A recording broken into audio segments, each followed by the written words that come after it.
asalaamaaleykum mbokk yi teel a alxames fukki fan ak juróom-ñeent ci rabiul awal muy weeru gàmmu di ñetteel weer ci atum junni ak ñeenti téeméer ak ñeent fukk ak juróom ci gàddaay yonente bi sallallahu alayhi wa sallam dëppoo juróomi fan ci weeru octobre ci atum ñaari junni ak ñaar fukk ak ñett fukki fan ak juróom-ñeent bokkul ci lim yu fàtti lim bu rafet la kon tey ci alxames ji rafet na li ñu ci gën a taamu mooy ko ca daloo alxames ju nekk sunna la ci ku ko man mu woor ko ñaanu bis bi yow yàlla maa ngi lay ñaan nga musal ma ci shaytaane mi nga xam ne danga koo dàq ci sa yërmande allahumma inni a'uudu bika min ash-shaytaani ar-rajiim allahumma inni a'uudu bika min ash-shaytaani ar-rajiim xadiisu bis bi yonente bi sallallahu alayhi wa sallam nee na ragalal ñaanu ku ñu tooñ ndax amul genn kiiraay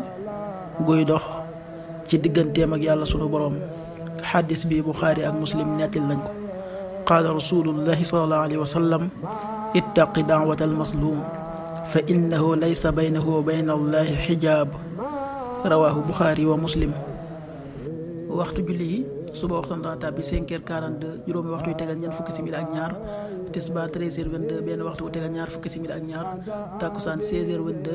ñeenti waxtu yu tegal ñaar fukki simili ak ñaar timis 18h55 juróom benn waxtu yu tegal juróom fukki simili ak juróom gee 20h06 juróom ñetti waxtu yu tegal juróom benn simili loolu mooy waxtu julli ci Touba ak li ko wër bu fekkee nekkoo Touba soo ko féetee penku ñaar fukk ak juróom ñaari kilomètre ju ne wàññil benn simili